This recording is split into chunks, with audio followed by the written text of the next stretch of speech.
Reading of the Guilt, Part 2 by me. The telephone rang and Lillian excused herself. The dogs followed her into the house. She wouldn't lock the door behind her, she told herself. She trusted him. She would show him that she did. She wouldn't make him feel like a criminal. Black people knew that white people were afraid of them. She would show by her actions that she wasn't one of them.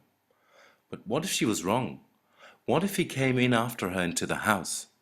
The old revolver was in a box at the back of the wardrobe. She wouldn't even know what to do with it. Lillian reached the phone, but the caller had hung up. She became aware of her pulse. Racing, frantic. She stood for a minute to calm down. The dogs growled. She turned. William was at the door. "Madam?" he said nervously. "Yes?" "I've worked 1 hour, madam. That's 10 rand." The effrontery shocked her, but lasted only seconds. Lillian did something with her hand, and the dogs rose. "I'll ask my husband for the money," she said. "There's no husband, madam," he said in a calm voice. "Madam lives alone." "Why's madam so afraid?"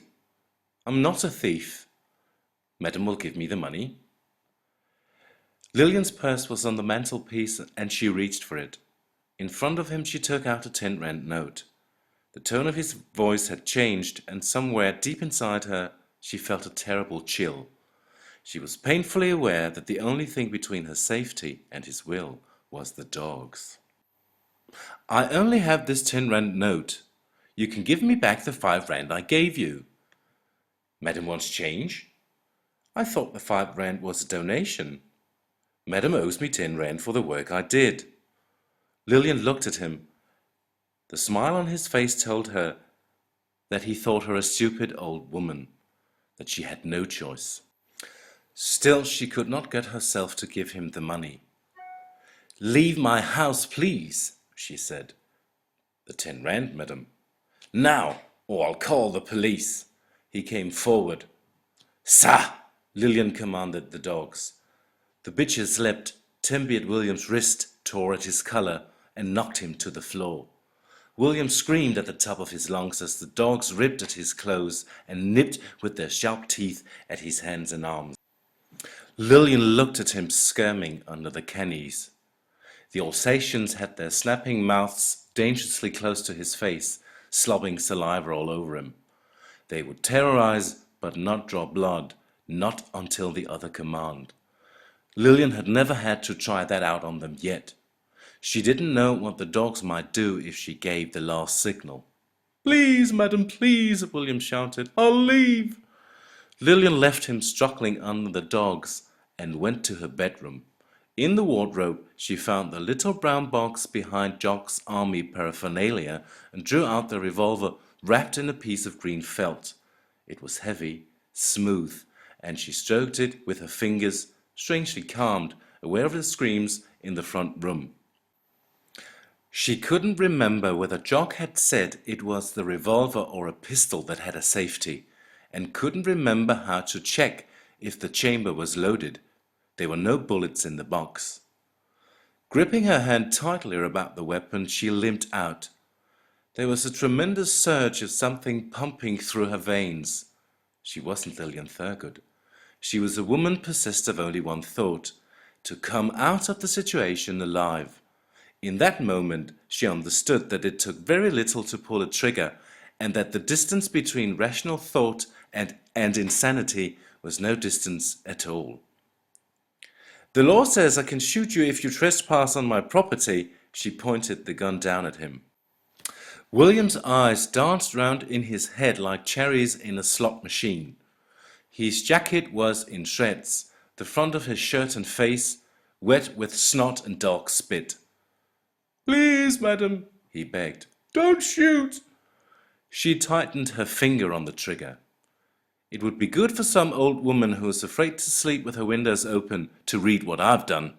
"No, madam." Lillian Thurgood loomed over him. She couldn't separate fear from insanity, her trigger finger acting independently of her thoughts. For a few seconds she felt trapped in a vacuum and couldn't move. The moment passed, and she stared down at the gun trembling in her hand. She snapped a command, and the dogs took their paws off his chest. "Get up and put the 5 rand I gave you on the table," she said.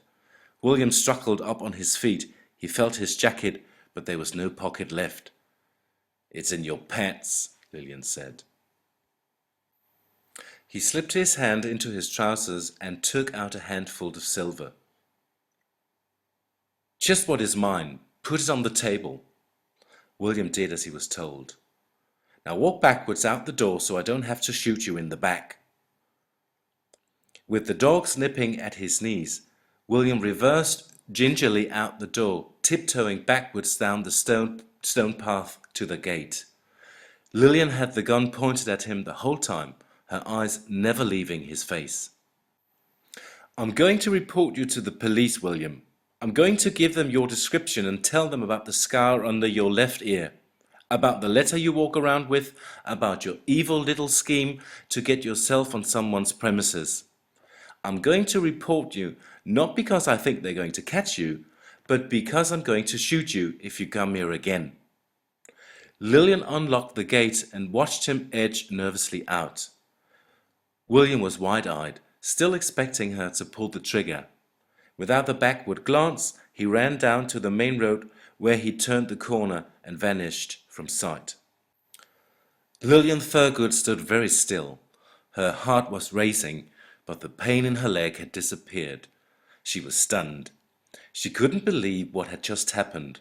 A flash of madness. That was the only way she could describe it. She couldn't believe that it had happened to her, an old woman minding her own business. In 66 years, she and Jock had experienced nothing like this. Her hand shook, and she put her left hand over her right to still the trembling. She wouldn't think about it. She couldn't. It would finish her to dwell on what might have happened without the dogs or the gun. What might have happened if she'd been forced to pull the trigger. She took a deep breath, then went inside, forgetting all about the basket of guavas sitting under the tree. She didn't immediately put away the gun, and didn't rush to the medicine chest for one of her pills. She made a cup of okra tea and sat down at the kitchen table, listening to the laughter and shouting of the children in the schoolyard across the road. The voices were reassuring. It told her that there was life outside the 10-foot walls, that there was hope. At 3 that afternoon, Margaret and Ruth and Ethel May came over to play bridge and commented on the high color in her cheeks. Lillian said she'd been raking up the leaves. That night in bed, the gun in its new place under the pillow where Jock's head used to be, she cried softly into her hands.